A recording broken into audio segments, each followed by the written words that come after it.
All right, welcome back. Goal kick here for Potsdam. Deep in Massena hasn't had many shots on net. There's Josh Bamberg back to Mike Hewlett.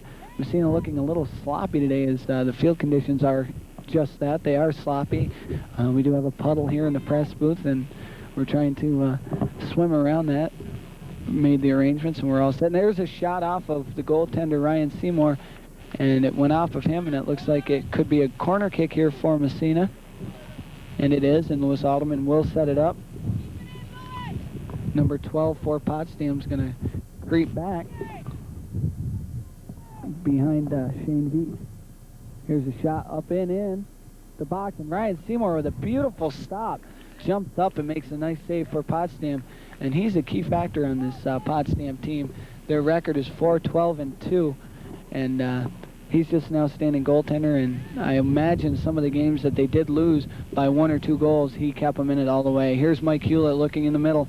He's going to try to pass it up front, get a shot on net, going far post for Lewis Alderman, and it runs for another goal kick for Potsdam.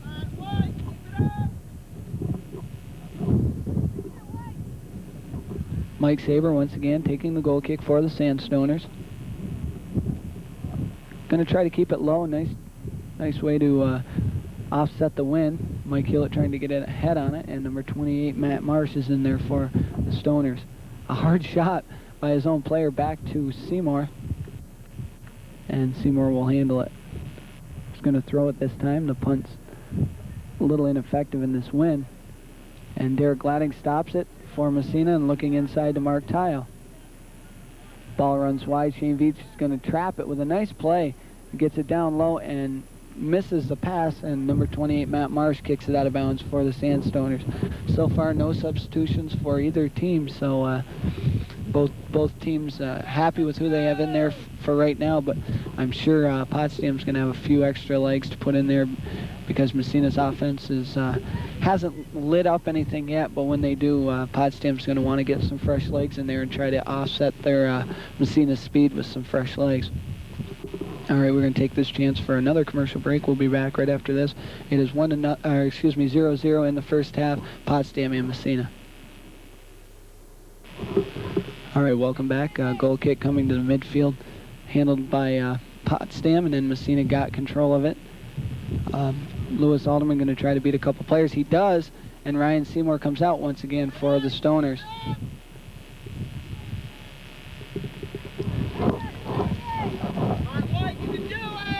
Seymour with a high throw. The wind's going to take effect on that, not going to get him the distance that he wants.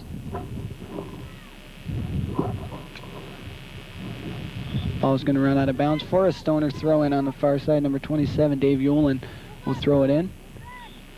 Runs out of bounds to no one, and Massena will get a throw in far side. Potsdam throw in. Comes to Shane Veach. Shane Veach looking inside to Mike Hewlett. Mike Hewlett doesn't go to the ball, and it's taken away by Potsdam. A nice play there by the Potsdam halfback. Mark Tile looking inside for Hewlett or Alderman, both in the same area. And Tile will take it himself, looking inside to Mark O'Shea. Mark O'Shea tried to trap it a little too high, and number 27 for Potsdam, Dave Yulin's there to make the play. Tried to pass it wide, and Massena will have another throw in there, throwing the ball quite rapidly, not letting Potsdam get on. And Mike Saber takes the ball away from Lewis Alderman. The ball comes to midfield. Shane Veach didn't have time to trap, gets it inside the Potsdam zone, and once again Potsdam comes up with a nice try there, and it's a missed kick, and Mark O'Shea is going to chase Stick Hapel for Potsdam.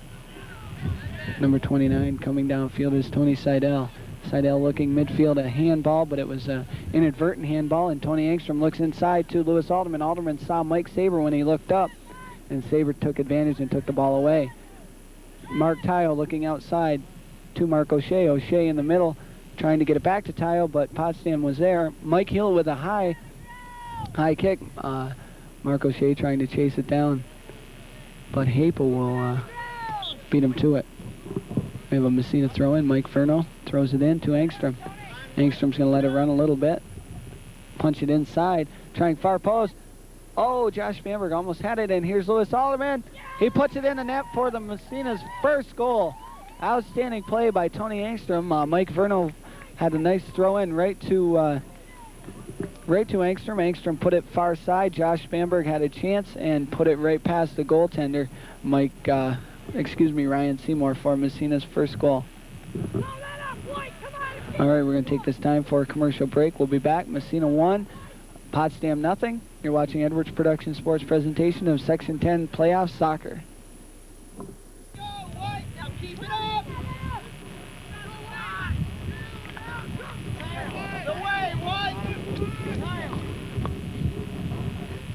Might be. All right, back to soccer action. Lewis Alderman did get credited with the goal. He got an unassisted goal. But in my book, I'd like to give the assist to Tony Angstrom with a nice play, and Mike Verno for tipping it into him. Here comes another chance. Mark O'Shea has a chance to tip it past Ryan Seymour, and Lewis Alderman will try, but it runs far. That goal coming at 9:46 of the first half. So Massena jumping out early on a nice play.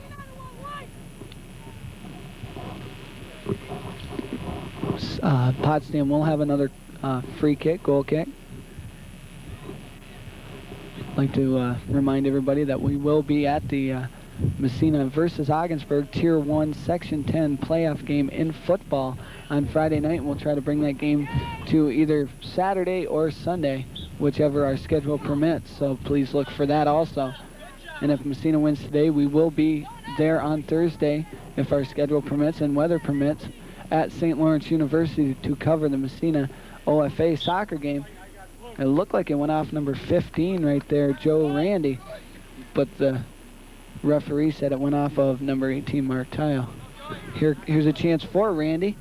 He's going to try to cross it. Nice cross in front. He gets a head on it, puts it in the net. A beautiful play set up by Joe Randy. And we'll try to find out who put the head on that. It looked like number 19, Paul Van Leuven. We'll get the credit for the goal. A beautiful pass right in front by Joe Randy to Paul Van Leuven. That is the definite assist and goal.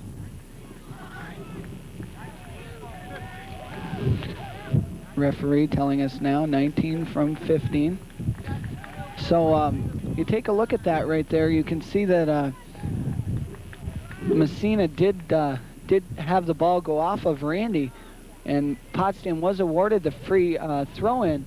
So Potsdam catches a break there, takes advantage of it, and Randy with a beautiful cross, and Van Leuven puts it in the net. Brian Reed had no chance on that one. Beautiful play by Van Leuven to be right there for the ball. Here comes Massena, not bowing their heads at all, trying to get a goal. Ball comes past midfield, and Derek Gladding will control for Massena. Right on him is number 7, Julian Portilla. Angstrom, pressured by 2 players. Number 7 for Potsdam is Portilla. Ball coming midfield, a couple people not knowing where it is. Tile looking back to Angstrom. Angstrom's going to carry this ball as much as he can. Goes outside. Number 27 should get called with a charge. Dave Yolen, and he will, and it'll be a free kick for Massena. Angstrom right around this same area, but at midfield, scored the last time Massena played Potsdam, but Derek Gladding will take this one. Coach Henry telling him to go far side left, and Derek didn't get it up high enough. Angstrom trying to make the play, and number 12 is right there for Potsdam. Nice play by Shane Beach. And we have a push called against one of the Massena players, and it'll be a free kick for Potsdam. You don't want to see people pushing, but that is a good time to take a foul when your fullbacks aren't all back helping out, and Shane Beach made a nice play to get it out of the zone regardless of the call. Mike Saber taking the free kick for the Stoners. He's going to put it high. Mike Hewlett trying to get a head on it, and if this runs out of bounds, it'll be a corner kick, and Brian Reed will make sure that it's not, and he'll have a chance to punt this one away with the wind to his back. A beautiful high kick, but it's ahead of all of his players. It's going to look like it's going to run out of bounds, but Potsdam, yes, they do let it run out of bounds. Number 21 looks like Garrett Weber hits it inside to Mike McCabe. Potsdam's going to try to work it downfield. Shane Veach is just going to bump it and run. He did have Tony Engstrom open if he wanted to make the trap and pass it, but he chose to blast it down. Lewis Alderman inside to Josh Spanberg. Spanberg touching it up to Mark O'Shea. Mark O'Shea staying onside, going to try to punch it past Seymour, and Seymour stayed strong. Mark O'Shea just a little hesitant. He saw Seymour was a little bit bigger than him and backed off a little bit, it looked like. Here comes O'Shea with a chance. He puts a left foot on it, comes inside to Josh Spanberg. Spanberg with a nice lead to Tayo. Tayo's going to try to put it in the top right corner and puts it just over the net for another Potsdam goal kick. So with that goal kick coming up, we're going to take this time for a commercial break. You're watching Edwards Productions Sports presentation of Section 10 Playoff Soccer. All right, back to action. A few people waiting to get in the game for Massena: Micah Abbott, Todd Barnhart, Gerald Acosta, and Jeremy Burt. Alderman looking far side for Andy Spanberg. The ball runs out of bounds. And it'll be a throw-in far side for the Stoners. Looking inside to number 14, McCabe. Ball will run out of bounds. Andy Spanberg's going to throw. And we have the substitutes coming in. Mike Hewlett's going to come out of the game. Mark Tile's going to come out of the game. Mark O'Shea's going to come out of the game all dirtied up. He had a whole bunch of tries in front of the net, just playing an outstanding game, being there, and just missing a couple goals, as Andy Spanberg will leave the game also. Throw in far side, Massena, a legal throw in once again, but referee's not catching it. Engstrom's not bringing it all the way behind his head. And there's an Abbott giving it to Alderman. Alderman's trying to beat a player, and he is tripped from behind. It'll be called, and it'll be another free kick with Derek Gladding. Derek had a try right here before, and I think he's going to try to get this one a little higher. The footing's not there as it usually is on this field, and he doesn't get it up high enough. Looks like he's leaning back too much, or not leaning back enough, I believe. Be a free kick for Potsdam. And number 4, Mike Sabers, right there to take the kick, for the Stoners. Nice play to pass it out, not trying to get caught up in the wind. And Massena's got to keep that in mind when they come into the second half because of the wind. Number 5 will enter the game, Jared Baker for the Sandstoners, and he will replace number 29, Tony Seidel. So the game is tied. Massena 1, Potsdam 1. Massena's goal coming from number 27, Lewis Alderman, in front on a scramble. He did get an unassisted goal because I believe it went off a Potsdam player before it went in the net. It was set up by Tony Engstrom at midfield from a throw-in from Mike Verno. And Potsdam's goal coming from number 19, Paul Van Leuven, with the assist to number 15, Joe Randy. Randy had a nice cross, put it right in front. Paul Van Leuven made a nice play to get his head on it and put it past goaltender Brian Reed. Speaking of Reed, he's going to try to come out of the net. Coach Henry telling him to get back in the net. And Potsdam is threatening, but Mike Verno's going to come out and try to stop Randy before he gets any further. You can see the players are slipping all over, and that ball was kicked out of a mud puddle. Nice play to pass that ball right out to Acosta. And he tries. Paul Van Leuven has a shot on net, and Brian Reed takes a little curve shot there and handles it easily. That's a dangerous play by number 49, Josh Spanberg, jumping in. Referee's right on top of the situation, calling it. So Potsdam threatening here in the mid part of the first half, And number 4, Mike Saber, will have a free kick right about the same spot Tony Engstrom scored the last time Massena and Potsdam faced each other. A high drifting kick. Right, Reed's got to come out of the net. Massena's Tony Engstrom right there got a foot on it before anybody could reach it. That ball was heading into the net, and Engstrom made the play. Potsdam threatening once again. Far side. And Massena looks like they're napping a little bit on offense, and they've got to get something going here. And here's their chances. Shane Veit's going to throw the ball in. goes over the head of Todd Barnhart, and Potsdam has a chance to take control of it, and it'll be a throw-in for Potsdam. Yeah, it looked like a blue Potsdam player kicked it out of bounds, and they're going to award it to, we're going to wait to see, and I believe that Potsdam is going to get awarded to them, but my opinion is, I think that should have went to Massena. Far side, number 14, Mike McCabe keeps the ball in. Nice chip shot by Shane Veach, but he kicked it a little too far for anybody to handle, except for Potsdam and Ryan Seymour. He's going to keep it in the penalty box, and Lewis Alderman right there trying to get a goal. Seymour had no chance to pick the ball up because Alderman was right on the doorstep, and that's the hustle that Massena used all year to go undefeated. Lewis Alderman, just an outstanding player, and Ken Smith not in there for Massena. He's the other speedster for Massena, and they're not able to use him today. Massena does have a player waiting to come in. Number 4, John Paul Fauché, will enter the game on the next Massena whistle. Nice play by Josh Bamberg, playing just a little bit too much with the ball there, and it's taken away by Potsdam. Shane Veach committing himself, going down, and Tony Engstrom makes a nice play to take the ball away from the Potsdam offensive surge. Ball comes midfield. Engstrom.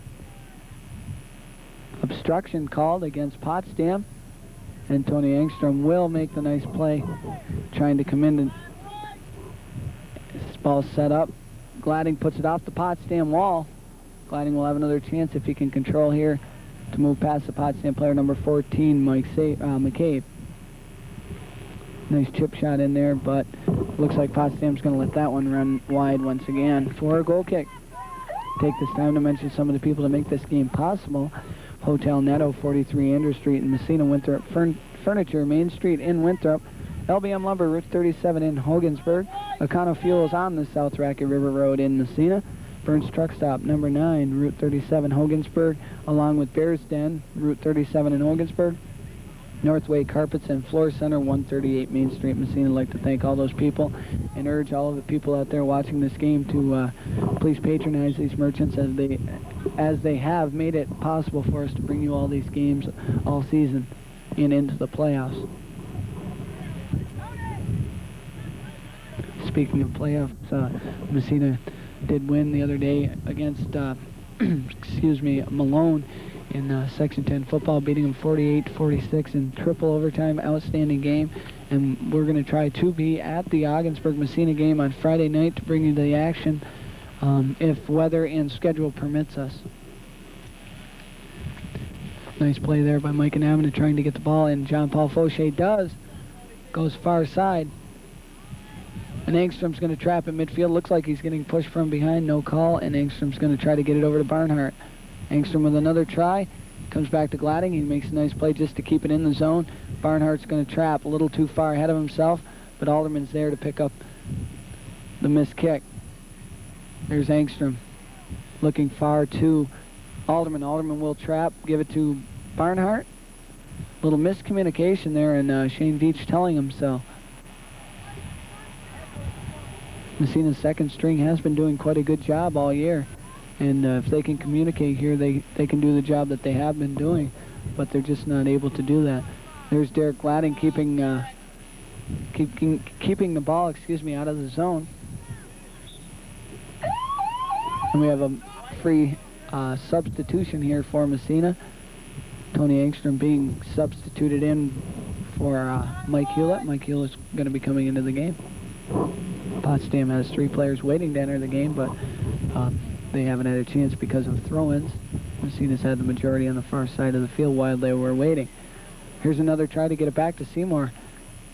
Potsdam's got to watch out. They've had 2 hard shots on Seymour trying to get it back from the fullbacks, and one of these times it might squirt by him, and Massena's going to be there to capitalize, as they've been there just about every time. Todd Barner had one of the players, number 14, Mike McCabe, leaning on him, and that was... And Massena will have a free kick.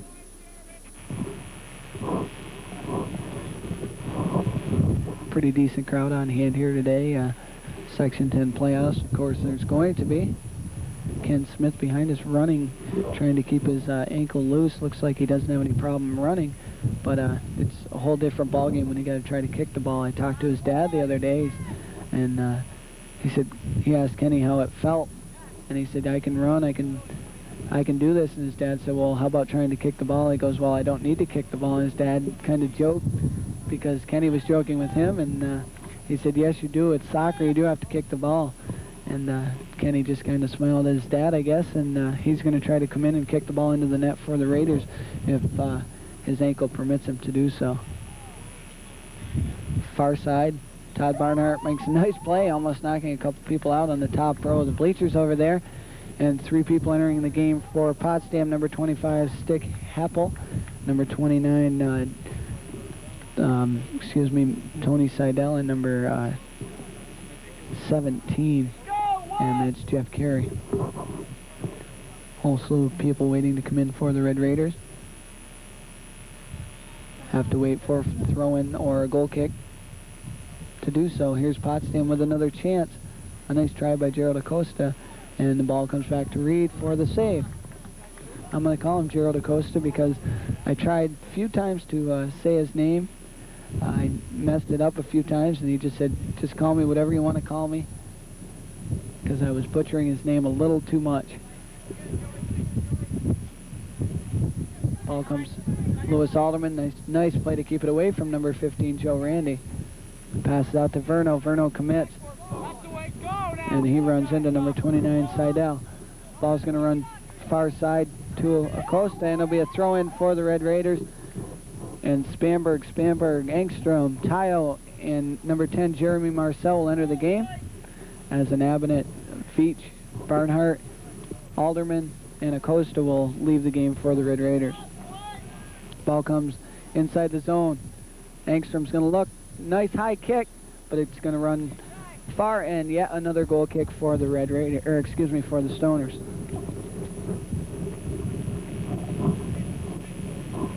I'd like to remind everybody to tune into Sports Vision on Tuesday nights at 7 o'clock on Channel 36, hosted by myself and Tim Cole.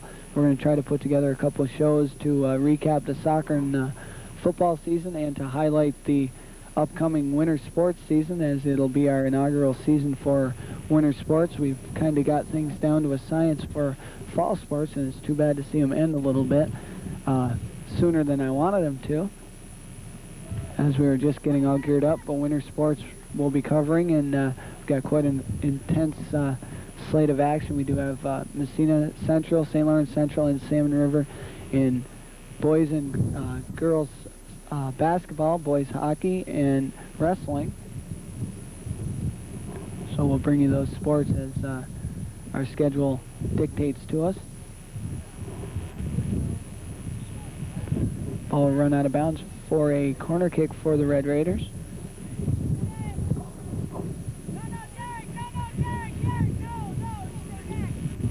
Tony Engstrom's going to take the free kick, the corner kick. I always want to say free kick, but it's a corner kick as Lewis Alderman is on the bench taking a breather for the Raiders. So it's 1-1 here in the first half. Massena and Potsdam Section 10 playoff game to see who will face the OFA Blue Devils on Thursday at St. Lawrence University in Canton, as 3 players will enter the game. Number 28, Matt Marsh, number 14, Mike McCabe, and number 5, Jared Baker for the Stoners. And the goal kick will come from number 4, Mike Saber's foot. Number 29, Mark O'Shea, going to look to enter the game for the Red Raiders as soon as a whistle will let him in. Nice head ball. Engstrom, far side. Potsdam's going to try to get something going here as Derek Gladding puts it out of bounds for a throw-in for the Stoners.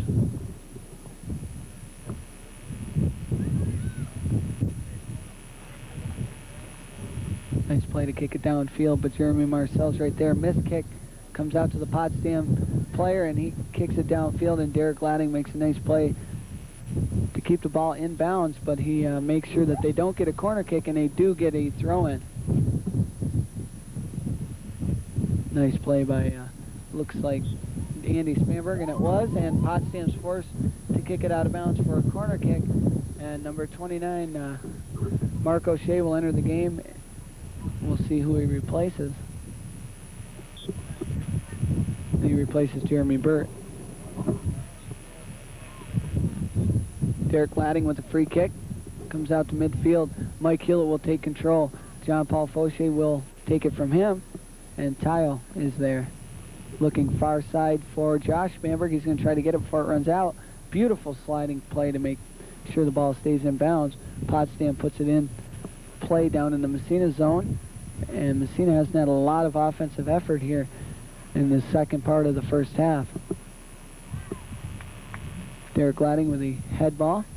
Mark Tyle looking to switch the fields.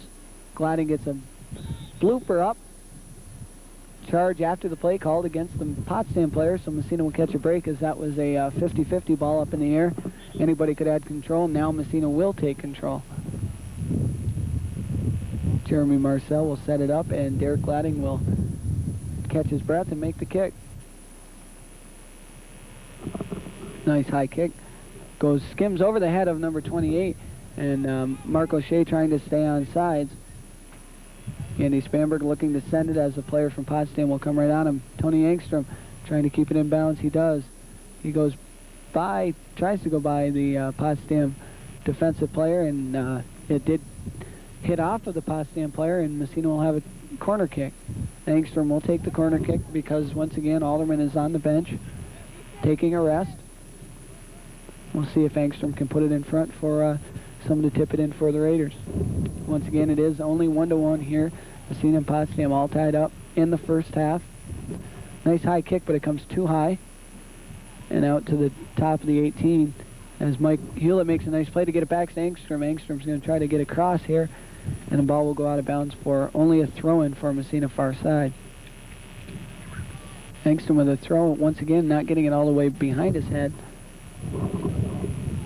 And there's Josh Bamberg with a nice shot, and he puts it in the net.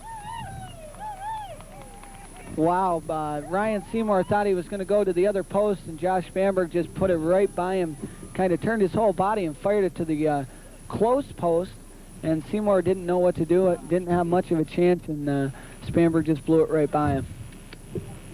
Lewis Alderman will enter the game for the Red Raiders, taking out John Paul Fauché as the Red Raiders pull up 2-1. We're going to take this time, take a commercial break. You're watching Northern Athletic Conference Soccer on Edwards Production Sports.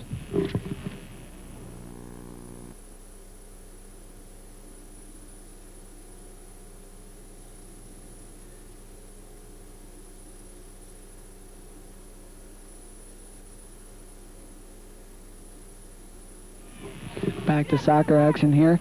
Massena just pulling ahead 2-1. Lewis Alderman trying to keep the ball going from going out of bounds. The official score on that goal, Josh Bamberg from Tony Engstrom.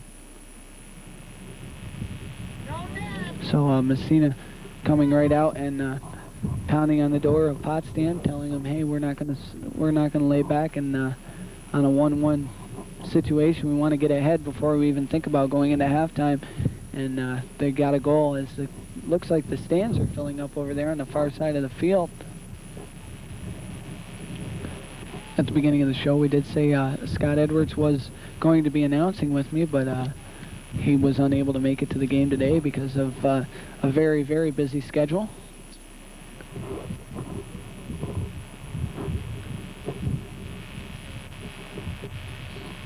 Tim Cole volunteering some of his time to help out the JV football team.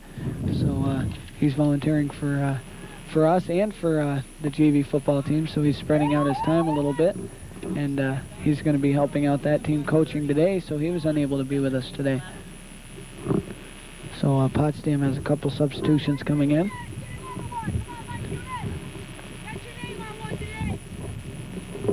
So Massena 2, Potsdam 1, first half. Potsdam with yet another goal kick. Mike Saber taking it for the Stoners.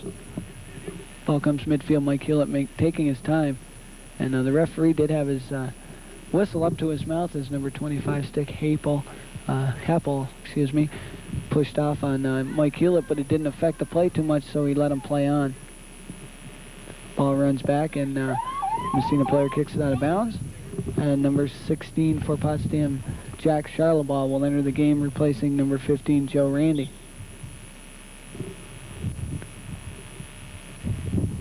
comes in the middle. Andy Spanberg jumping up, making the play, kicking it out of bounds. Come on, White! Potsdam throw in. Jeremy Marcel makes a nice play to clear the ball out of bounds, out of the zone. And it'll be a 50-50 ball in the middle. And no one has it control yet. Lewis Alderman tries to get it. We're going to stop the clock, and looks like the Potsdam player will receive a yellow card, and he does.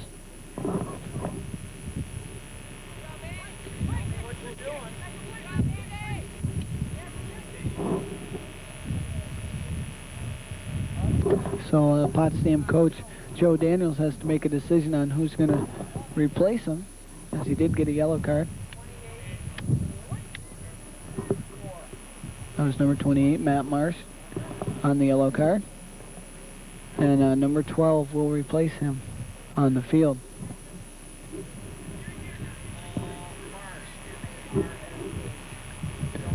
As we do have a chance to take a break here, we're going to take a break in the action, show you a sponsor mention, telling you who brought this game to you. You're watching Northern Athletic Conference Section 10 playoffs from Massena Central High School on Edwards Production Sports. All right, back to action here.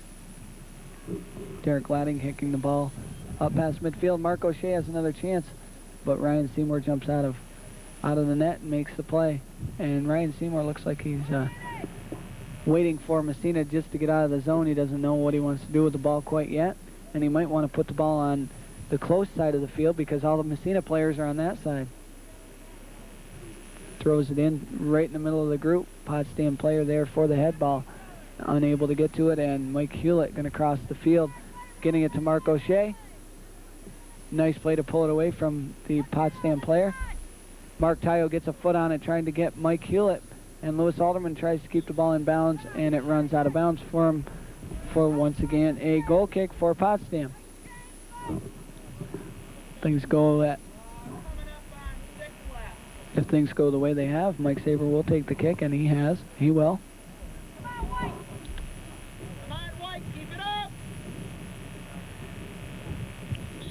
That's a push on number 24, Andy Spanberg. He had his hands up in the air and his knees up in the air. Got to watch out for that. Someone's going to get hurt. Number 27 sets it up. Dave Yulin for number 4, Mike Saber, on the free kick. Todd Barnhart going to probably enter the game for Andy Spanberg on a Massena throw-in far side. Lewis Alderman, yes, he will. And I believe Coach Henry just wants to talk to Andy. Andy's got a little bit of a temper, and I think he wants to make sure that he keeps it down so he doesn't have a chance to get any yellow cards, as Massena doesn't need it. But Andy just full of mud and full of heart, playing outstanding out there today.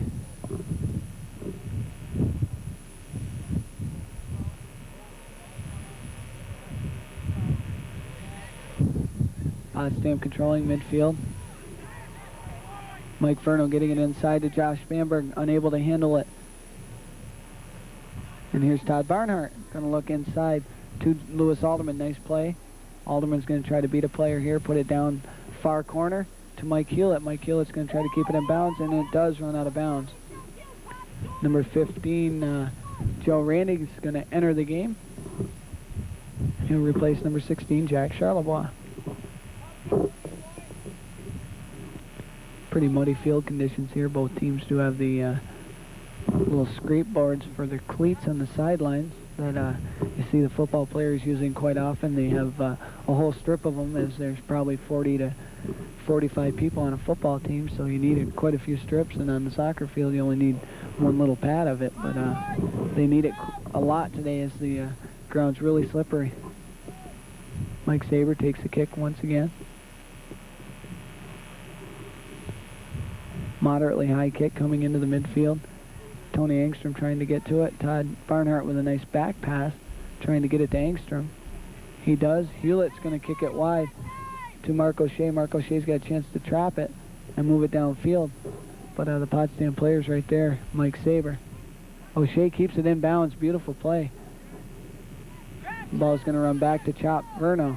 Chopper Verno inside to Angstrom. Angstrom's going to put a nice try. Oh, that is a charge right there as he had his arm up. Number 25 for Potsdam getting the penalty stick. Heppel. I said Hapel before. It's H-E-P-E-L, and it looks like Hapel, but it's Heppel. Tony Angstrom with the free kick here. Derek Glading's going to make it look like it's his. Nice low shot. No one able to get a little tip on it. 3 minutes left in the first half. Massena has a 2-1 lead as Tony Angstrom jumps in, makes a nice play there, and Mike Hewlett lets the player slide. Number 25 stick Heppel for Potsdam. You're under 3 minutes, sir. Coming up on 2. Goal kick for Potsdam. Got a couple players in, but it doesn't look like they checked in on time to get in. Saber with the goal kick. Same spot as he's put a lot of the goal kicks. Maybe he wants to try to reverse the field as they haven't gotten too much off of the goal kicks. Todd Barnhart with a nice chip downfield trying to get Lewis Alderman, and that's created a chance for Massena downfield. As looks like Mike Hewlett falls, and it'll be a free kick for the Raiders on the outside of the penalty area. Lewis Alderman wastes no time, sets the ball down. He knows there's under 2 minutes left in the first half. Ball comes inside, chance for Massena to get a foot on it, and number 7, Julian Portilla, is there for the Stoners to clear it away. There's Alderman, far side, far corner. Looking to beat the player for Potsdam, puts it inside. And another play by Potsdam to keep it out. But Tony Angstrom will make the play for Massena. Gets it back to Jeremy Marcel. Marcel trying to get it inside to Hewlett. Hewlett to Alderman. Alderman inside. And Mike Hewlett makes a nice play not to make any contact with the goaltender, Ryan Seymour. Seymour throws it out to Joe Randy. Randy looking in the middle. But Lewis Alderman, both of the players coming at the ball at the same time, but the Potsdam player gets charged with the coming from behind penalty. And it is a, looks like he is going to get carded.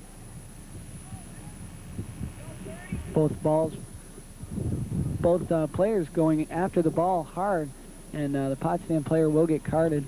A questionable call, but the referees are the ones that are the experts out there. Under a minute left to play here. Trying to figure out who will get what the name is so the referee can write it in his book. Play is at midfield right now. Derek Glading's going to set it up for a free kick for the Raiders as the referee steps back onto the field. 58 seconds left in the first half. Massena 2, Potsdam 1.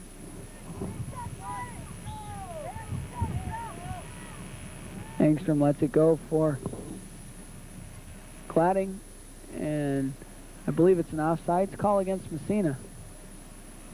Potsdam's got to hurry if they want to get a shot attempt. Maybe they don't want to.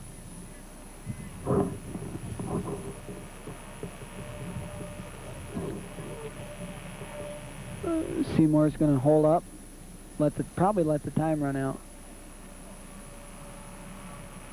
And Ryan Seymour will have the chance to punt the ball. A little stall tactic here by the Stoners. Throw, far side. Todd Barnhart's there for the Raiders. Nice play. Keep it in bounds. Lewis Alderman probably get called on a dangerous kick, and he does. Time running down in the first half.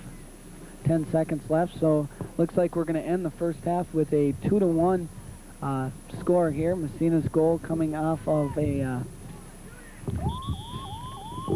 Massena's first goal coming off of Lewis Alderman unassisted on a nice play set up by Chopper Verno and Tony Angstrom. And Potsdam's goal to tie up the game came from Paul Van Leuven from Joe Randy. A nice cross from Randy for a head ball for Van Leuven to put it in past Brian Reed. And then Massena countered with a goal by Josh Spanberg with the assist from Tony Angstrom. So with the score 2-1 here, Massena leading. We're going to take this chance for a commercial break. We'll be back right after this to bring you the second half from Massena Central High School in Massena, New York.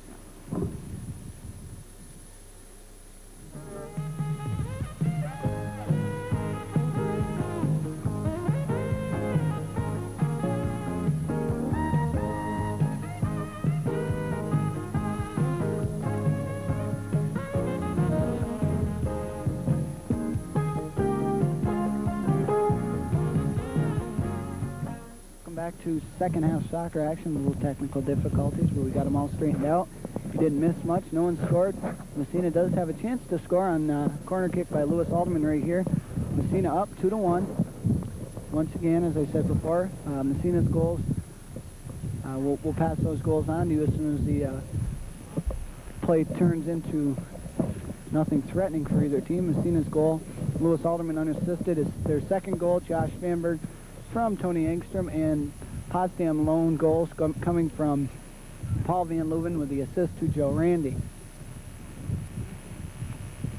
All right, Massena with a chance here. Lewis Alderman's going to try to pass. Oh, he passes in right here. Mark O'Shea gets a little bit of a left foot, and Alderman has another chance to get a crack at it, and he's unable to do so. Boy, Kirk, we had a lot of rain here last night. You can really see the field soaked, and guys are really having a hard time planting their feet to kick the ball, and it's showing. Lewis Alderman bending the corner kick stick over there, the corner flag stick, as they should say.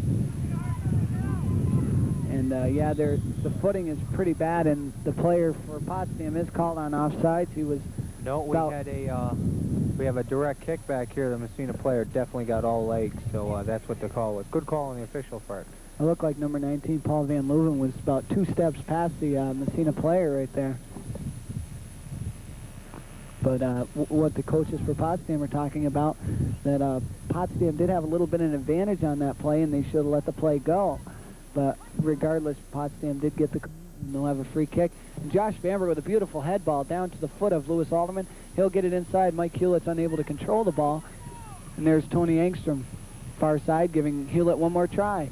Hewlett's going to try to beat the defender, Randy, and he puts it down far field, and Josh Bamber going to try to get it to Mark O'Shea, far side, unable to do so, and the ball will run out for a throw-in. Mike Verno on the far side for the Raiders, taking it, getting it inside to Engstrom. Here's how a goal developed last time for the Raiders, but Ryan Seymour made a nice play to come out, make the save, and a sliding Mike Hewlett unable to get to it. A beautiful kick as he's using the wind this half.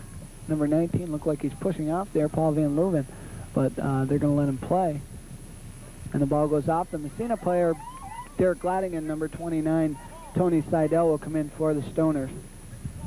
Boy, Kirk, this is the first time I've seen Potsdam play, and unfortunately I missed the first half due to other obligations and the business, but already what I've saw, the goalie doesn't mind coming out for Potsdam, really challenging the play, and it should be pretty interesting later in the game on how that works. He's one of the better goaltenders in Section 10 that I have seen. Aside, I'd say probably the second best goaltender. I know the goaltender from Morristown surprised the heck out of him. He's an excellent goaltender. He came down to Massena and got the MVP of the whole tournament. So in the first tournament of the year, I haven't seen much of him after that, but that game really impressed me, and I'd have to give him top honors in that category.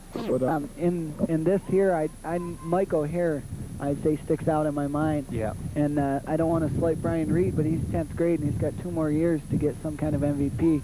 But Mike O'Hare for Ogdensburg, I think, is going to probably take the goaltending spot on the All-Northern team. Yes, I was impressed with him that game we did, and it's nice to see high school soccer still hanging in there pretty good, and I think that all the goalies, I mean, we were picking out the good ones and the bad ones, or the better ones. There's no real bad one, but what I like is they really come out and challenge a play, and they're the traffic cop back there, and that's what you need in the goalie. When you come out and say challenging the play, Jim Wilson for Salmon River sticks out in my mind. He's just a big kid coming out, and he always challenges, and I haven't seen him get beat bad yet, as a handball is charged against number 28, Matt Marsh of the Stoners. And Massena will have a free kick. Mike Hewlett gets it off the foot quick. not the pass he wanted to because he didn't see the player from Potsdam, and Andy Spanberg with a nice trap. Oh. And they got a kick against Mike Hewlett. Nice to see Andy Spanberg had a chance to come in with his hands up and have a little bit of a shove against the Potsdam player, but he kept his hands down, and I think Coach Henry talked to him a little bit at halftime as he had his hands up a couple times on a 50-50 ball, and he got called for it twice. So Coach Henry told him, and he listened quite well. Here's a nice play. Josh Spanberg setting up Mike Gillett. Mike Gillett's in the race, tipping it over to Mark O'Shea. Mark O'Shea's got to get a pass. Ryan Seymour. Seymour comes out with a play, and he comes out with a little bit of an elbow, and he hit Mark O'Shea. And Mark O'Shea looks like he is down. And we're going to have to stop the clock for an injury timeout.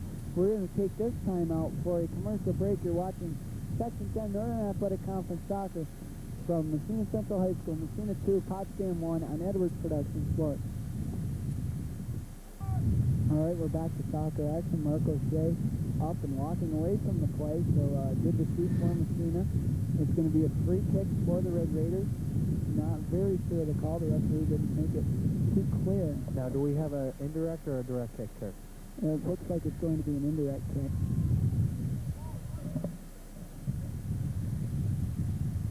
Looks like you might want to try to go far post for Mike Hewlett to get a head on it here. Team's got to be careful to not fall offside.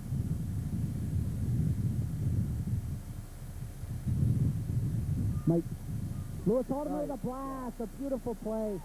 He tipped it over to Mark Tile. Mark Tile tipped it right back to him, and Lewis Haldeman took advantage and blasted it by Ryan Seymour. And the Potsdam wall stood still and watched the ball go by him. And just a beautiful effort on the part of Lewis Haldeman to get the third goal for the Red Raiders. It almost seemed like Lewis knew exactly where that wall was, what they were going to do. They stood ground. Lewis just got by enough to fire it on Rise. So nice heads-up play all around from Massena there. Potsdam just stayed right there on the wall. They didn't think that he would be able to get by and just had enough room and fired it in. So Massena pulls up 3-1 here on a nice goal by Lewis Haldeman. The assist officially comes from Mark Tile. And we're going to take that this time for another commercial break. You're watching Northern Athletic Conference Section 10 playoffs from Massena Central High School on Edwards Production Sports. Back to soccer action here. Potsdam with the kickoff, controlling the ball, trying to get a goal here early before their attitudes are a little bit out of whack and they don't get down on themselves. Boy, Potsdam, you can never count them out, though, Kirk. They're always in the thick of it, and they don't give up too easily. That was a little bit of a dangerous play. Number 14, Mike McCabe, was down on the ground. And Tony Angstrom with a beautiful slide tackle using the wet ground to his advantage as he slid a little bit further than he normally would. Oh, nice play there. He didn't really have a chance to trap it on the go, so he just got it with the side of his foot. Nice play by Josh Spanberg. Mike Hewlett's looking in the middle from Jeremy Burt. Lewis Haldeman's going to take this one. Has a chance to hit Josh Spanberg's far side, and the player for Potsdam is there to make the play. Lewis Haldeman inside Mike Hewlett. Mike Hewlett with a shot, and Ryan Seymour right there. Beautiful save, keeping Potsdam within striking distance. He can really boot that ball. He hit that easy, well over half field. The wind at his back right now. We saw him in the first half. Well, I saw him. You weren't here, but I saw him, and he threw the ball about 3/4 of the time. Didn't bother punting the ball because he knew the wind was in his face and it wouldn't go anywhere. And that's a true goaltender, knowing when to kick it and when to throw it. Yes, it is. And he does the drop kick too. He drops the ball and meets it halfway, and he does that very good. One of the referees is over here talking at the scores table at the beginning of the game. And he said some of the teams come out at the coin toss, as Potsdam has a chance here. He said some of the teams come out at the coin toss and don't know which way the wind is blowing. So they take the coin toss and they just want the ball. And they don't realize which way they want the wind, which half they want the wind. And he said that, in his mind, is a big factor in the game. And of course, today it's playing a big factor in starting your offense. You know, you can't start your offense from the 18 on a little squibbler punt because the wind's holding it up. You want to start it from the other team's midfield point past the midfield point. Lewis Alderman midfield, nice control, passing it back to Angstrom. Angstrom makes a nice little fake, puts it upfield for Andy Sandberg, but in a play by the Potsdam defenseman to keep it out of, Hubert's reach. The ball beats Beach to Reed. Reed's got a race with number 12 from Potsdam. We didn't get number 12's name, and we're going to try to bring that to you as soon as we can as Brian Reed kicks the ball right to Josh Sandberg. So the wind in Reed's face, and he still gets a beautiful kick out. The wind isn't as heavy as it was in the first half. Team Beach kicks this one out of bounds, and there'll be a throw-in for Massena. He'll leave it, number 14, McCabe will leave it for 27, Hewlin. He'll send it downfield, and Beach will kick it out of, or head it out of bounds. Boy, Potsdam has to be careful on their throws. 27 just did 2 throws in a row, and it's almost looking like he's throwing it one-handed. All right, so Massena, I saw, to elaborate on your point you just made, I did see Tony Angstrom a couple times in the first half. He had a couple of illegal throw-ins, but the referees don't seem to be calling it, and it's surprising me this late in the season that they're not going to call it. All right, the ball going to run out of bounds for a Massena throw-in. I definitely recognize these 2 officials here today, and they are good quality officials, and you always see these 2 guys in the playoffs, so maybe they're just letting the guys decide the game today, and right. I mean, when you get down to playoff time, that's the way it should be. No official should definitely be in there at all. The officials, I think, are going to be a little shy right now because that game up in Lisbon, I believe it was, they had a soccer game, I think it was Lisbon and Madrid. Yes, it was. And they had a little trouble figuring out what overtime system to use. And I believe Lisbon came out with the recorded victory, but if the penalty kicks were done right, Madrid-Waddington would have ended up winning. So they went right down to the state level, and the state level said Madrid-Waddington gets the win, that's it. But both teams agreed that they wanted to play the game over, and they replayed it yesterday, and I was unable to see who won that game, but just a crazy mix-up thing. And of course the referees do have to make a split decision, Well, split-second decision, because it's right. getting dark, Yes. Early. Not only that, it's very, in all sports, we're not just talking soccer, we're talking football, where we almost had a controversy up in Malone. It's so tough when you do something in regular season, you come down to playoff time, and you got to do something different. It's just not done, and unfortunately, if they're going to do it during the regular season, they should do it in playoffs. Right. To throw everything in and mess everybody up. I know that there's been many complaints on hockey. I know there's been many complaints in basketball and the same exact thing. If they're going to do it during the regular season that's good enough for playoffs, they should stick with that. Unfortunately, we found out this year why it could cause some problems and how it could, and maybe they should look at that and maybe do something different in the future. All right, so Derek Gladding is taking down on a trip. He's going to have a free kick here, and he's going to try to send it midfield. I believe he's going to try to get it to Jeremy Burt or up to Josh Spanberg. He sends it to Spanberg a little too far. And a nice play by the defender, number 27, Dave Hewlin. And Josh Spanberg gets up in the mud and makes a nice play to send it inside for Lewis Alderman. Alderman makes a nice play to beat number 25, Stick Heppel. Puts it in the middle, and no one really got a foot on it, and Ryan Seymour comes out of the box, and that's a handball. Handball, good call on the official. Unfortunately, any normal other time that the ground wouldn't be so wet, he would have stayed in, but he slid right out, and the ball was in his hand still. So we saw Seymour come out of the net a little bit ago and make a nice play. He had to come out past the penalty area, so he couldn't use his hands. He made a nice play to kick the ball up and get it out of the zone. But right there, he slipped a little bit too far because of the wet terrain. Here's Lewis Alderman, corner kick, sends it high, and a little bit over the head of Jeremy Burt. Jeremy Burt was up in the air trying to get it. I believe Jeremy's a basketball player, so he used his abilities there trying to get ahead on it. Tony Angstrom with a nice play getting it back to Derek Glading. Glading with a beautiful left foot trying to get it down to Todd Barnhart. Potsdam player there. Here's Mike Verno. Mike Verno looking inside. Looks down into Burt, unable to get it to him. Kirk, there was a perfect example of how the wind can, really play games and here's number 12, Ed Kelleher, going past the sliding player from Massena, and that is Shane Veach sliding down, and he's getting up slow. I hope he didn't re-injure that ankle that he injured earlier in the year. And that went past Brian Reed. And Jeremy Marcel is going to come in and take Shane Veach's spot as he is injured. And if I was Shane right now, I'd lay down and play injured, because that's the only way you're going to be able to get a substitute in this early. He's limping around in there, and I just hope he doesn't injure it any further by stepping on it. He gets up in the air, and the ball comes in, and a beautiful corner kick. Ball comes in. We'll pass it on who scored that goal in just a minute. Now that number 5 taking the corner kick, he really read it. He knew how to just loop it up and let the wind come on it, and beautiful head ball goal for Potsdam. Just stepped up, and can't ask for more of a pitcher play there. So that was a good heads-up play for Potsdam.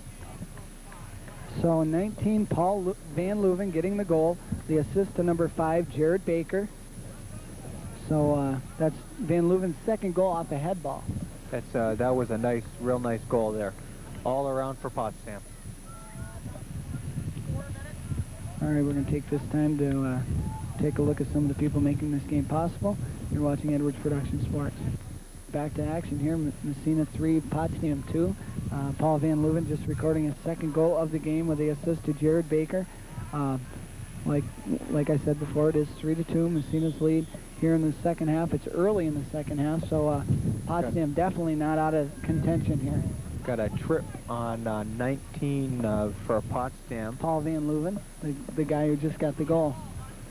So I see Shane Veach is walking around trying to walk off his sprained ankle, and I think he might want to just sit down and relax a little bit, and if Massena can survive this game, I think they want to save him for Thursday. Now Thursday, that's being held at St. Louis University, right? Right, and I believe that's another, it's not a 2 o'clock start, it'll be a 1:30 start. Now who does the winner of this game pair up against? They pair up against the Ogdensburg Blue Devils, who I believe they defeated, I'm going to say Canton. Canton, okay. To play the winner of this game. Oh, Potsdam has a break here. Potsdam definitely took advantage of a slip on Massena and almost capitalized there. That was a close one there.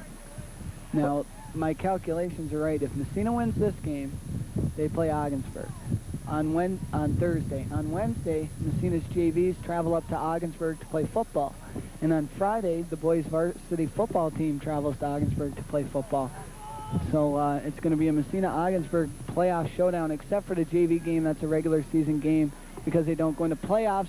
Brian Reed with a nice play to punch that ball out of the area, and it'll be a corner kick for the Red Raiders, and there'll be another corner kick, by the Sandstoners. We got another corner kick here, and we're going to have to watch out. They really took advantage of the last corner kick. It's on the same side. All right, I hear Potsdam on the left really loud, really getting into the game, and Massena's kind of sitting back, not giving any support for their team. They might want to get up and start yelling and helping out their teammates here. We got a timeout on the play. Looks like the coach is going to talk to number 44, Derek Glading.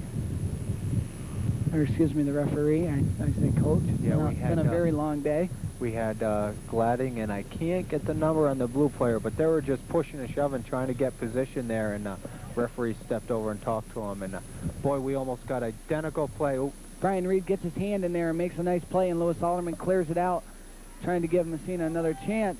Ball comes through, and it tips off of Tony Angstrom. Angstrom makes a nice play as Jeremy Marcel gets out of bounds, and Lewis Alderman falls, and we have a push called against Potsdam. Derek Glading pushes it up, and Potsdam takes control, and Engstrom once again tries it. Acostas pushing it wide.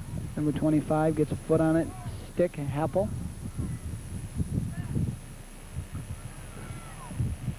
Jeremy Burt inside to Mike Navina. Navina tries to get a shot. Tries to get a through ball actually to Josh Spanberg. He tries, and Seymour's there once again. Tony Engstrom will let this one run out of bounds. So it's 3-2 here as Gerald Acosta slips a little bit on the mud over there, and some of his classmates giving him a little razzing on the sideline. Ball's going to run. Looks like Josh Spanberg's going to try to beat number 25 to the ball, Heppel, and he takes control of the ball. He's got a chance to cross the ball. He's got Lewis Alderman in front, but it goes off the side of his foot and it goes out of bounds as John Paul Fauché and Mike Hewlett will enter the game for the Red Raiders. It looks like Tony Engstrom maybe. Yeah, Tony Engstrom's going to come out and Josh Spanberg are going to come out.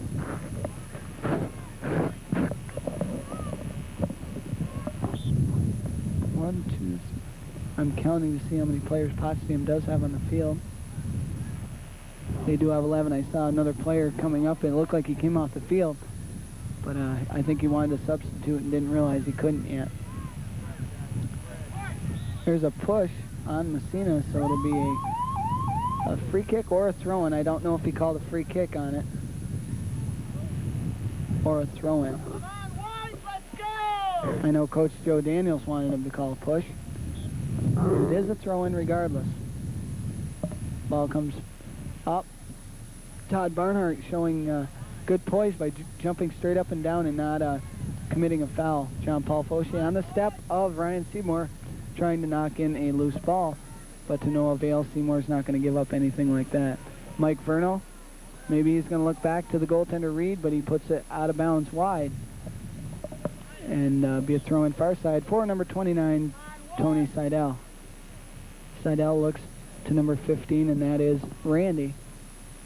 Boy, Kirk, you were right. The officials are definitely not calling the illegal play. That Potsdam player definitely did not have that ball all the way behind the head before he threw it.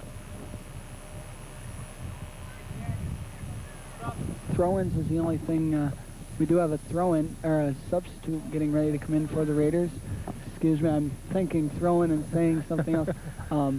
That's the only thing I see that the referees are calling an excellent game, and it's the throw-ins is the only thing that I see that they're letting go a little bit. Well, what's nice is all the throw-ins they are questionable. It's all in center field area, neutral, right? You know, so it doesn't really have any big play on a scoring opportunity. But they are consistent. I mean, both of them are calling it the same way. They're letting it go. Seems like fairly equal on both sides. So at least they're being consistent. Potsdam has a chance here, and Massena's got to just blast the ball out, and that's the best play that they have. As Potsdam will be awarded another corner kick, and that is tough because 2 out of 3 corner kicks they've scored on. Or excuse me, 1 out of 3. Yeah. He's coming into the wind this time, though. The last couple of times he was with the wind, and wind helping him out, but doesn't always mean anything. Just keep it lower.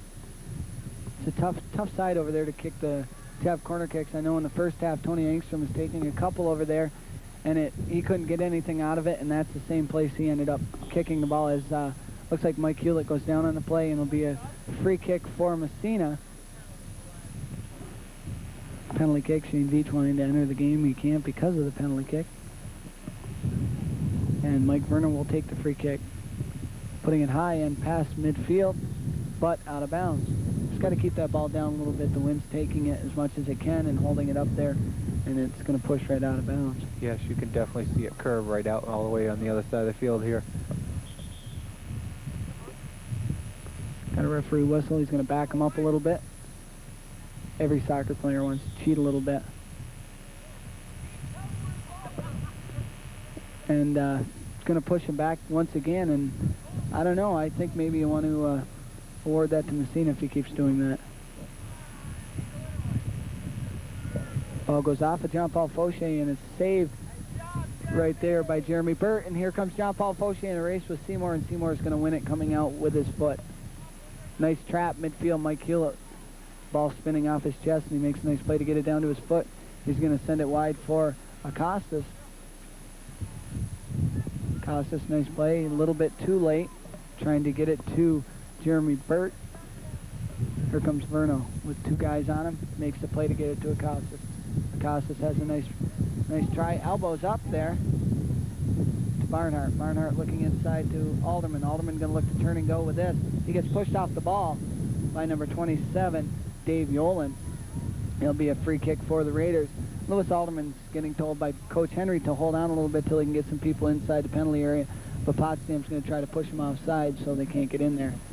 Three-man wall in front of Gladding. Alderman gets the pass, and he kicks it right off of Ryan Seymour for a Massena throw-in. Shane Veach finally gets to enter the game after about 4 or 5 minutes sitting here waiting to enter the game. It looks like he's running all right, and his ankle's going to be all right. Yeah, he was walking it off over here for quite a bit, so hopefully there won't be a problem later on in the game here. Have to wait for a whistle. The throw-in this side by Lewis Alderman.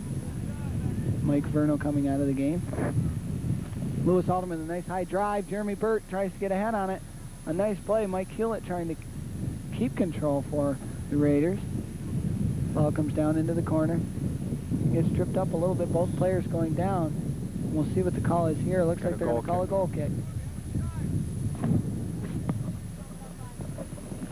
Just about 16 minutes left here in the game in regulation, so it's 3-2 Massena.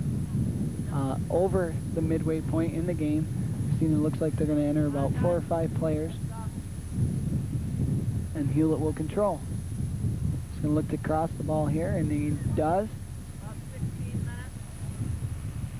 Hewlett once again gets another try, left foot up and in. Lewis Alderman misses the head. He just got up there, and if he was a foot taller, he would have had that. Ball coming out of bounds, but saved by number 12 from Potsdam, Ed Kelleher, as Lewis Alderman puts it by him. And Seymour will have a chance to come out on it, and Jeremy Burt knocking on the door. Mike Hewlett with a nice play. Oh, he's tripped up by number 25, Stick Heppel, and another free kick as Hewlett is down. Take this time to take a look at some of the people bringing this game possible. You're watching Section 10 playoff action on Edwards Production Sports. All right, back to soccer action. Derek Gladding, free kick. Massena puts it up and just misses the top right corner on a goal kick, and it'll be a goal kick for the Stoners as Andy and Josh Bamberg enter the game along with Mark O'Shea, Tony Engstrom, and Mark Tile. Coming out of the game is Gerald Acostas, Todd Barnhart, Mike Avenant, Jeremy Burt, and John Paul Fauché.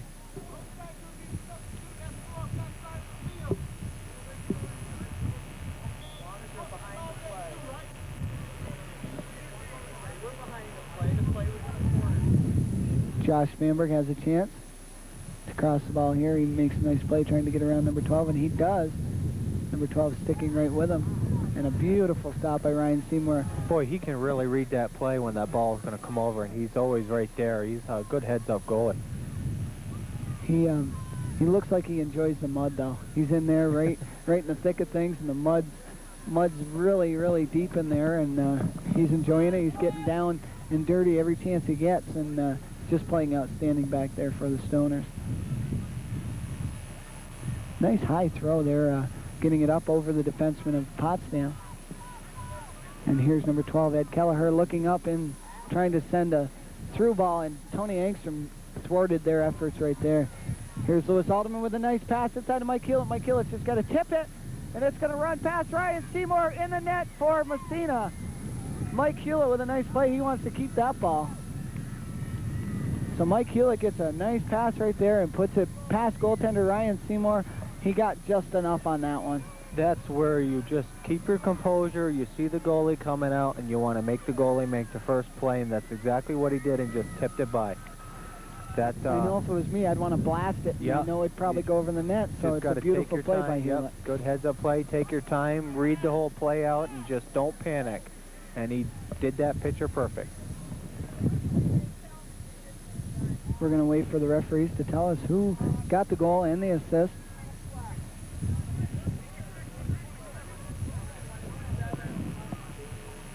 So Lewis Alderman getting the recorded assist on that. And, of course, Mike Hewlett getting the goal for the Red Raiders. So to recap the scoring a little bit, Massena... I believe, I don't mean to interrupt, but I believe the referee come over and warned Hewlett for picking up that ball and throwing at that. I believe the referee thought he threw it at the goalie there afterwards, but he definitely... From what I saw, I'm sorry to interrupt you, from what I saw, Hewlett did grab it out of the net, but he threw it away from the play and joined his teammates in celebrating. He wanted to probably just throw it up in the air and maybe just get it out of the net to help out the play. And we have a little card coming out, so we're going to take this time for a commercial break. You're watching Northern Athletic Conference Soccer on Edwards Production Sports. All right, we're back to soccer action. Lewis Alderman awarded an unsportsmanlike conduct yellow card, but Mike Verno is going to enter the game replacing Jeremy Marcel. So the starting lineup's back at fullback. Massena doesn't want to take any chances. And we'll recap the scoring here. Massena jumping out in the first half 1-0 with Massena's Lewis Alderman getting a goal unassisted. The nicest goal of the game coming from Paul Van Leuven with the assist to Joe Randy on a cross with a head ball coming in for Van Leuven. Josh Spanberg put Massena ahead 2-1 with the assist from Tony Angstrom. Lewis Alderman from Mark Tayo put Massena up 3-1. And then Paul Van Leuven from Jared Baker put the Stoners within reach 3-2. And Mike Hewlett with a shot from Lewis Alderman right as before we went to the break to put Massena up 4-2. You know, we've been commenting a lot about the players and slipping and everything, but we haven't yet commented on how well both defense on both teams, especially Potsdam, they really have that switch and you know, get caught, switched, and one guy steps up and goes right back into position, and it seems like there's no wasted time in it at all. So both defense are really hanging in there strong and making this game even tighter yet. Yeah, both teams' fullbacks are just outstanding. Number 4 for Potsdam, Mike Staber, plays an outstanding game for the Stoners, and of course Massena's had strong fullbacks the whole year, and that's why they went undefeated, because they had the mix of the strong fullbacks, the controlling halfbacks like Hewlett and Angstrom, and then you've got the speedy forwards such as Alderman and Ken Smith. I don't want to leave anybody out because it is a full team effort, but those are the people that stick out in my mind as controlling the tempo. Ball runs out of bounds, and it'll be a throw-in for Potsdam. Looks like that one didn't go all the way over his head either, but yeah, they're being consistent though. There you go. Can't complain as long as they're being consistent. Joe Randy tries to send the ball in to start a Potsdam surge, and Mark Tayo's right there to say no, you're not going to start it. Lewis Alderman with a head ball trying to get it to Mark O'Shea, and Josh Bamberg's going to try to see if he can stop Potsdam from heading into the Massena zone. Boy, the wind's really picking up now. Starting to pick up considerably. We've got a group of balloons that some of the parents set up on the press box here, and they're blowing all around. They're almost popping on the corner of the wood. Coming up on 10 minutes left here, Massena 4, Potsdam 2 in Section 10 playoff action in Class B. You know, Kirk, all year long we helped Donna out, putting the scores up and everything when she forgot and everything. Don't we come here and there's a big puddle down here where she usually sits, and she sets us right in the middle of it. Isn't that nice of her? We definitely have to take this opportunity to thank her for that. Well, a lot of rain, and first come, first serve, and we know she had to get out of school to come. She probably got out at 11 o'clock to say she had to come here, is it? But to be honest with you, we were here a little bit earlier, so because she did have classes to attend to, but of course... But we won't say anything about that. We'll just keep busting on her. Of course, we're going to let her have the dry seat. It's all right with us. All right, corner kick here for Potsdam. Chance to put the ball in the net. Ball comes high. Reed with some nice play gets a fist on it, and that's all you really want him to do, because if he tries to bring the ball down and it pops out, he's out of the net. And Potsdam has a chance. Bop it out of bounds or bop it past the defense, and you have a chance. There you go, missed kick, and Got Massena has a goal kick. No, we got another corner kick. I think it went off of... Mark Tile. It looks like it could have been the only one that yeah, could I have went believe off it of. looks like 16 from here. Yeah, it's 18 Mark Tile. 18, okay. Yeah.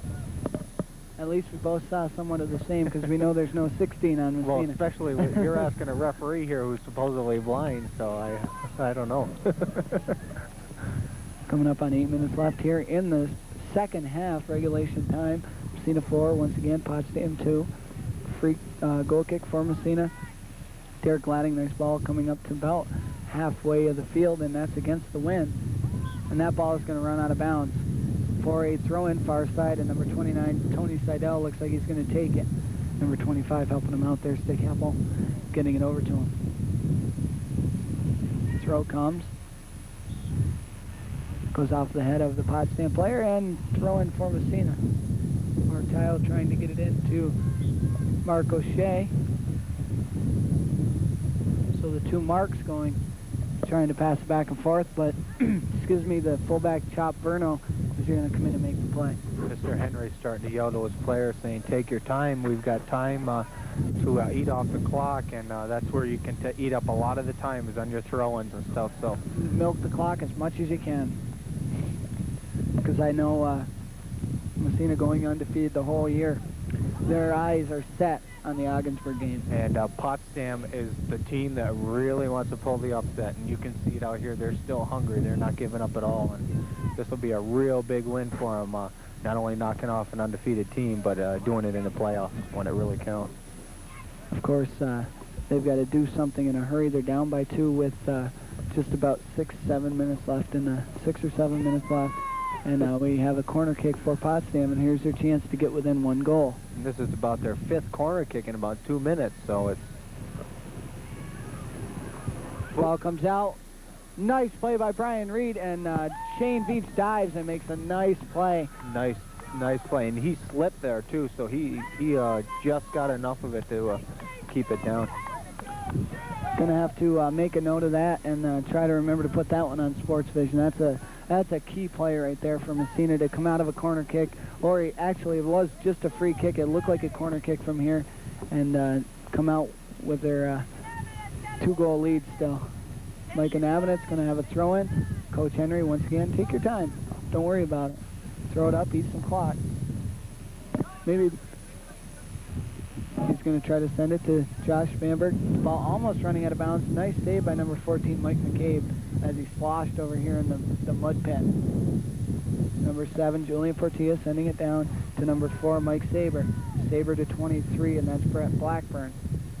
And Chop Burno is there with a play.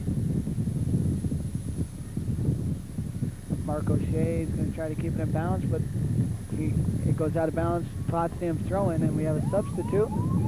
And we're going to bring back the throw-in. Number 22 is going to come in the game, Mike Zippy, for Potsdam. 2 players looking to enter the game. Actually, 3 players looking to enter the game. Unable to do so because they weren't reported before the throw-in. Just about 5 minutes left here in regulation time. Massena 4, Potsdam 2. Throw-in on the far side going to number 23, Brett Blackburn. Here's Tony Angstrom trying to move the ball upfield, and number 4, Mike Saber's not going to let him. And it's a Potsdam throw-in, and we have 3 people coming in. Number 5 is Jared Baker. Number 17 is Jeff Carey, and number 21 is Garrett Weber. Far side throw-in, Potsdam. Mike Furno sends it far to Mark O'Shea. Mark O'Shea is going to try to tip this one in to Josh Bamberg. Josh tried to trap, but it went between his legs. He's going to have a nice play here and push it up and use a little footwork to beat number 5, Jared Baker. Puts it inside, and Mike Anavinet's going to get the ball on, and get his foot on the ball, and he's going to beat a couple players that are having trouble with their footing, and so does he. Tell you, Kirk, I played soccer for Massena. Must be going back 7 or 8 years now, and I could always remember all 4 years I played that this corner here on the side that we're on was always covered in water, and it was great to slide through, and it looks like it's still definitely wet down there. So field looks really like hasn't changed much in the year. It looks like the only places are right along this sideline right here where Massena's bench is, and in the goaltenders areas. And that's just about all that's really, really bad, and that's the only problem spots. And the grounds crew's just doing all they can, and they made this field into an excellent field. I know throughout the year it looked like there was garbage on the field, and it was just seagull feathers. It made it look like there was a bunch of garbage thrown on the field, but it was just seagull feathers. I know your mom wanted me to make sure I told everybody because she didn't want to make it look like the people weren't taking care of the field. Oh, Massena definitely. They really take pride in the way it looks in the school, and they've really made some changes that really make the area and the grounds look good. Of course, adding the new events calendar up in front of the school, and of course they've done a lot to the football and the baseball field. And they've redone all the parking lots and everything like that, and they really put the taxpayers' dollars to work, and it's showing, and it's nice to see. The only thing is I hope they can get that junior high parking situation under control in the buses, because that's one of the problems, but I'm sure they'll iron that out soon.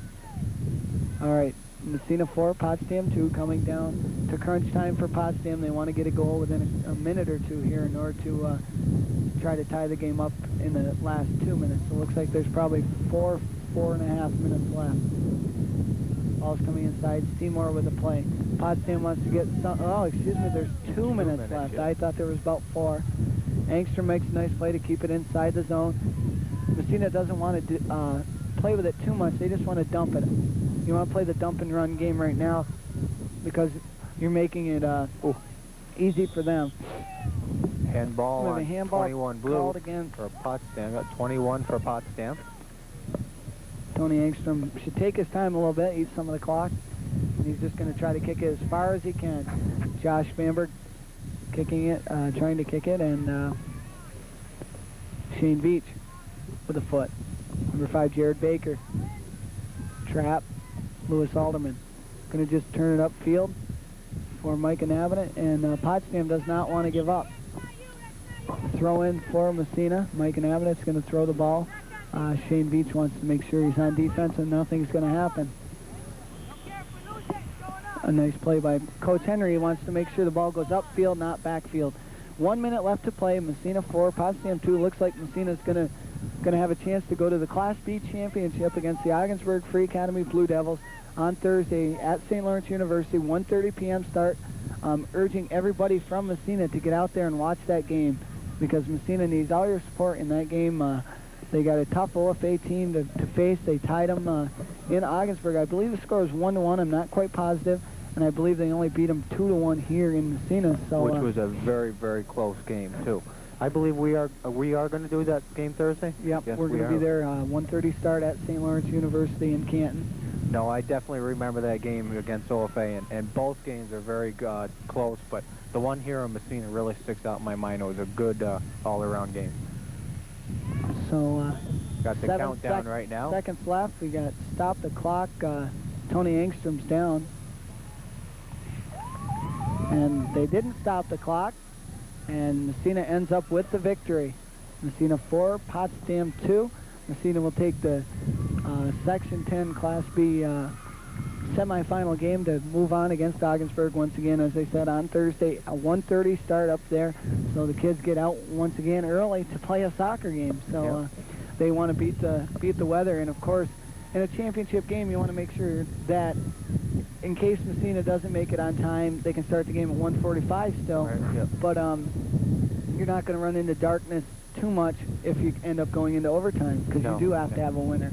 And it's smart thinking on the Section 10 to organize the games like that. Once again, we'll recap the scoring. Massena pulled out 1-0 in the first half. Massena, Lewis Alderman had the unassisted goal. Paul Van Leuven tied the game from Joe Randy's pass in front on a head ball. Josh Bamberg had a goal from Tony Angstrom. Lewis Alderman had a goal from Mark Tile to put the Red Raiders up 3-1. Potsdam threatened 3-2. Paul Van Leuven with the assist to Jared Baker. Mike Hewlett had the goal to put him ahead. The insurance goal, 4-2, from the assist with Lewis Alderman. And Massena ends up winning the game 4-2. And it looks like the winning goal was scored by Lewis Alderman from Mark Tile, the third Massena goal. So Coach Henry saying, hey, you won this game. Let's keep our heads about it and go into Ogdensburg and play tough.